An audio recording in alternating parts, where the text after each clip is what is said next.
سورۃ الفجر مکی ہے، ہجرت سے پہلے اس کا نزول ہوا۔ قرآن پاک کی ترتیب کے اعتبار سے اس کا نمبر 89 ہے، نزول کے اعتبار سے اس کا نمبر 10 ہے۔ اس میں 30 آیتیں ہیں، ایک رکوع ہے۔ چونکہ فجر کی قسم کو ذکر کیا گیا، اسی مناسبت سے اسے سورۃ الفجر کہتے ہیں۔ بسم اللہ الرحمن الرحیم، اللہ کے نام سے شروع جو بہت زیادہ مہربان نہایت رحم کرنے والا۔ والفجر، فجر کی قسم۔ بعض مفسرین نے فرمایا یہ ہر صبح صادق مراد ہے، اور بعض نے فرمایا ذی الحجہ کی جو پہلی فجر ہے، ذی الحجہ کا جو پہلا دن ہے وہ مراد ہے۔ لیکن زیادہ مشہور قول یہ ہے کہ یوم النحر جو قربانی کا دن ہے اس کی فجر مراد ہے۔ وَلَيَالٍ عَشْرٍ، اور 10 راتوں کی قسم۔ اس سے مراد ذی الحجہ مہینے کی ابتدائی 10 راتیں ہیں۔ یہ شب قدر کے بعد سب سے افضل راتیں یہی 10 راتیں ہیں۔ ذی الحجہ کی ابتدائی 10 راتوں کو ہم عام طور پر غفلت میں گزار دیتے ہیں۔ اس کی عبادتیں بڑی ہی مقبول ہیں اور ان راتوں کے لمحات بڑی ہی قبولیت والے ہیں۔ وَالشَّفْعِ وَالْوَتْرِ، جفت کی قسم، طاق کی قسم۔ شفع کہتے ہیں جوڑے کو، 2 4 6 8، یعنی وہ عدد جو 2 سے تقسیم ہو سکے، ڈیوائیڈ ہو سکے۔ اور وتر کہتے ہیں وہ چیز جو 2 سے ڈیوائیڈ اور تقسیم نہ ہو سکے، جیسے 1 3 5 7۔ تو یہ تعداد جو ہے اس سے ہمارے بہت سارے کام ہوتے ہیں۔ اللہ رب العالمین نے جو چیزیں بنائیں وہ یا تو ہمارے پاس جفت ہوں گی یا وہ طاق ہوں گی۔ کسی کے پاس 3 مکانات ہیں تو کسی کے پاس 2 مکانات ہیں، کسی کے پاس 1 مکان ہے، اور کوئی ایسا بھی ہے جو ان تمام چیزوں سے محروم ہے۔ اللہ کی نعمتوں کو یاد دلایا گیا۔ واللیل اذا یسر، اور رات کی قسم جب وہ رات چلی جائے۔ تو پھر جو فجر کا ذکر ہے، فجر آتی ہے رات کے جانے کے بعد۔ هل فی ذالک قسم لذی حجر، کیا ان باتوں میں عقل مند کے لیے قسم نہیں؟ یقیناً ان باتوں کے ساتھ جو قسمیں یاد کی گئیں عقل مند کے لیے نصیحت ہے۔ الم تر کیف فعل ربک بعاد، کیا تم نے نہ دیکھا کہ تمہارے رب نے قوم عاد کے ساتھ کیا معاملہ فرمایا؟ قوم عاد جو حضرت ہود علیہ السلام کی قوم کے کافر تھے۔ ارما، اس قوم کو ارم بھی کہا گیا۔ ذات العماد، بڑے بڑے لمبے لمبے ستونوں کی طرح وہ لمبے تھے۔ التی لم یخلق مثلها فی البلاد، وہ اس قدر لمبے تھے کہ قرآن مجید فرقان حمید فرماتا ہے ان کے جیسے دنیا کے اندر پیدا نہیں کیے گئے۔ کھجور کے تنوں کی طرح وہ لمبے لمبے تھے۔ فی البلاد، شہروں میں ان کے جیسے پیدا نہ کیے گئے۔ وہ سمودا، وہ قوم سمود جو حضرت صالح علیہ السلام کی قوم کے کافر تھے، جو پہاڑوں میں بڑے بڑے محلات بناتے تھے۔ الذین جابوا الصخر بالواد، وہ جو وادیوں میں چٹانوں کو کاٹتے تھے اور اس سے محلات بناتے تھے۔ وفرعون ذی الاوتاد، اور وہ فرعون کہ جو اوتاد والا تھا، کیلوں والا تھا، کہ جب کسی پر ظلم کرتا تو اس کے ہاتھ پاؤں کاٹ کر درخت پر اسے لٹکا کر اس کے جسم میں کیلیں گاڑ دیا کرتا۔ الذین طغوا فی البلاد، یہ وہ لوگ ہیں جنہوں نے شہروں میں سرکشی کی اور ظلم کیا، گناہ کیے۔ فَأَكْثَرُوا فِيهَا الْفَسَادَ، بس دنیا کے اندر انہوں نے بہت زیادہ فساد کیا۔ فَصَبَّ عَلَيْهِمْ رَبُّكَ سَوْطَ عَذَابٍ، سوتن عربی میں کوڑے کو کہتے ہیں۔ پس اللہ تعالی نے، تمہارے رب نے ان پر زوردار عذاب کا کوڑا برسایا، ایک ہی جھٹکے میں وہ ہلاک ہو گئے۔ ان ربک لبالمرصاد، بے شک تمہارا رب سب کچھ دیکھ رہا ہے، کوئی اس سے غائب نہیں ہو سکتا۔ اب انسان کی نادانی کا ذکر ہے۔ فَأَمَّا الْإِنسَانُ إِذَا مَبْتَلَاهُ رَبُّهُ، پس بہرحال انسان کو جب اس کا رب آزمائش میں مبتلا فرماتا ہے، یعنی اسے نعمتیں دیتا ہے، فَأَكْرَمَهُ، پس اسے عزت دیتا ہے، وَنَعَمَهُ، اور اسے نعمتیں دیتا ہے، تو نعمت دے کر بھی اللہ تعالیٰ آزماتا ہے۔ فَيَقُولُ رَبِّي أَكْرَمَنِ، تو وہ کہتا ہے کہ میرے رب نے مجھے عزت دی۔ یہ کہتا ضرور ہے مگر پھر اللہ کی نافرمانی کرتا ہے۔ وَأَمَّا إِذَا مَبْتَلَاهُ، اور بہرحال جب اللہ تعالیٰ اسے آزمائے، اور آزمائش کی دوسری صورت، یعنی پہلے مال دے کر آزمایا، اب مال لے کر آزمائے، فَقَدَرَ عَلَيْهِ رِزْقَهُ، پس اللہ تعالیٰ اس کی روزی اس پر تنگ کر دے، قدر کا معنی تنگ کر دے۔ فَيَقُولُ رَبِّي أَهَانَنِ، پس وہ کہتا ہے میرے رب نے مجھے ذلیل و رسوا کر دیا۔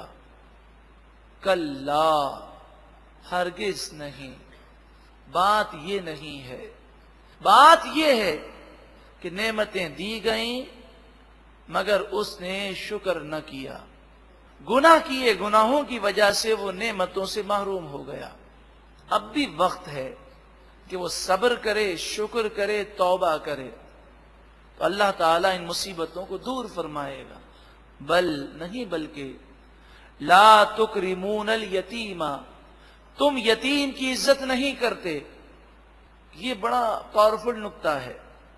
اب دیکھیے گا، ہم لوگوں کی عزت کرتے ہیں ان کے مال کو دیکھ کر، ان کے منصب کو دیکھ کر، لیکن ایک کمزور شخص، غریب شخص، ایک یتیم شخص، ایک بے سہارا شخص آ جائے، چلے ہمارا رشتہ دار ہو، اگر ہمارے گھر آ جائے تو ہم کیا اس کی اتنی عزت کرتے ہیں جتنی مالدار رشتہ دار کی عزت کرتے ہیں؟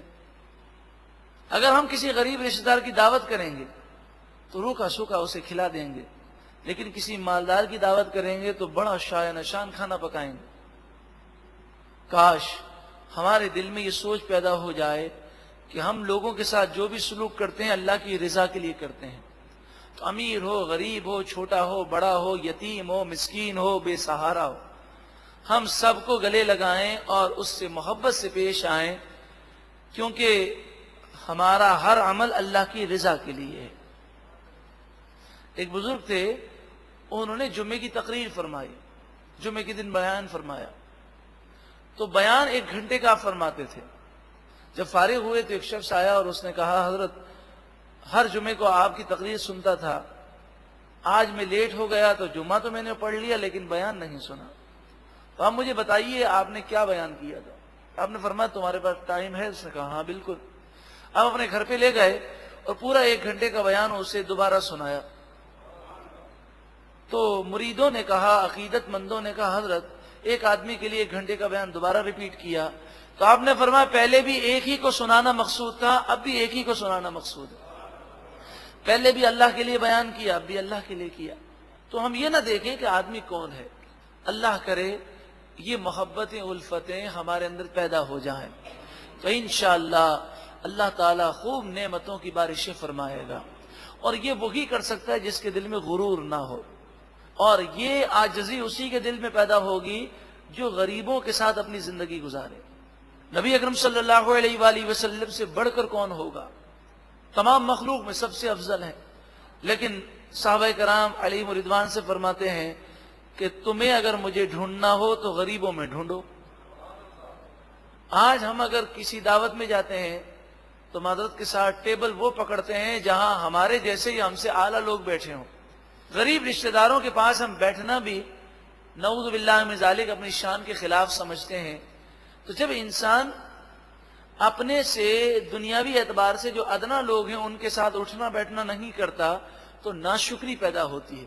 غریبوں سے تعلقات ہوں تو انسان کے دل میں عاجزی پیدا ہوتی ہے، وہ کبھی بھی ہوس اور لالچ کا شکار نہیں ہوگا، تو کبھی اسے ناشکری پیدا نہیں ہوگی۔ بل لا تکرمون الیتیم، بلکہ تم یتیموں کی عزت نہیں کرتے۔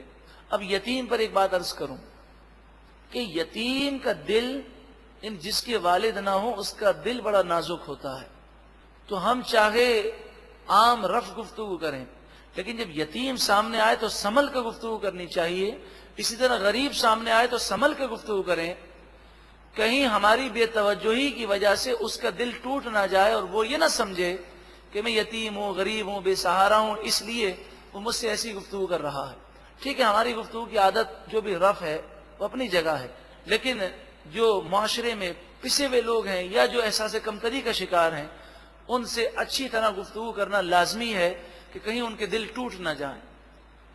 وَلَا تَحَاضُّونَ عَلَىٰ طَعَامِ الْمِسْكِينِ، اور تم غریب کو کھانا کھلانے پر لوگوں کو نہیں ابھارتے، نہ خود غریب کی مدد کرتے ہو، نہ کسی کو غریب کی مدد پر تم ترغیب دیتے ہو۔ وَتَأْكُلُونَ التُّرَاثَ أَكْلًا لَمًّا، اور تم وراثت کے مال کو ہپ ہپ کر کے کھا جاتے ہو، یتیموں کے حق بھی تم ہڑپ کر جاتے ہو اور وراثت میں لوگوں کے حق نہیں دیتے۔ وَتُحِبُّونَ الْمَالَ حُبًّا جَمًّا، اور تم دنیا کے مال سے بہت محبت کرتے ہو۔ کَلَّا، ہرگز یہ مال تمہیں کام نہ آئے گا۔ اِذَا دُکَّتِ الْأَرْضُ دَکًّا دَکًّا، جب زمین ٹکڑے ٹکڑے ہو کر ریزہ ریزہ ہو جائے۔ وَجَاءَ رَبُّكَ، اور تمہارے رب کا حکم آئے گا۔ وَالْمَلَكُ صَفًّا صَفًّا، اور فرشتے اللہ کی بارگاہ میں صفے باندھے کھڑے ہوں گے۔ وَجِيءَ يَوْمَئِذٍ بِجَهَنَّمَ، اور اس دن جہنم لائی جائے گی۔ يَوْمَئِذٍ يَتَذَكَّرُ الْإِنسَانُ، اس دن انسان یاد کرے گا، اپنے ماضی کو یاد کرے گا۔ وَأَنَّىٰ لَهُ الذِّكْرَىٰ، اب نصیحت کا کیا فائدہ؟ اب کیوں کر اس نصیحت کا فائدہ ہو؟ اب وہ سمجھ جائے گا لیکن اس سمجھ کا کوئی فائدہ حاصل نہیں ہوگا۔ یقول یا لیتنی قدمت لحیاتی، وہ کہے گا ہائے میری بربادی، کاش زندگی میں کوئی نیکی آگے بھیجی ہوتی۔ فَيَوْمَئِذٍ لَا يُعَذِّبُ عَذَابَهُ أَحَدٌ، اس قیامت کے دن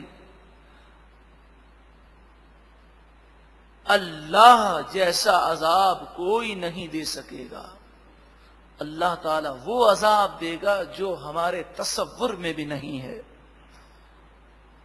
وَلَا يُوثِقُ وَثَاقَهُ أَحَدٌ، اور اللہ کی طرح کوئی بھی زنجیروں میں باندھ نہیں سکے گا۔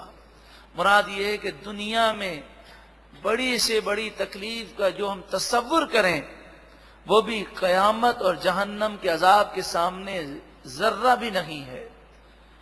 لیکن یہ سب لوگوں کے ساتھ نہیں ہوگا۔ جس نے زندگی گزاری اللہ کی عبادت میں، دنیا کو ٹھکرا دیا، جب اس کی روح نکلے گی تو ملک الموت انتہائی خوبصورت شکل میں آئیں گے، 70,000 فرشتوں کی جماعت لے کر آئیں گے، مشک اور عنبر اور نور لے کر آئیں گے، سلام کریں گے اور کہیں گے اگر اجازت ہو تو ہم آپ کی روح قبض کر لیں۔ وہ شخص کہے گا کیوں؟ تو کہیں گے ذرا دیکھو۔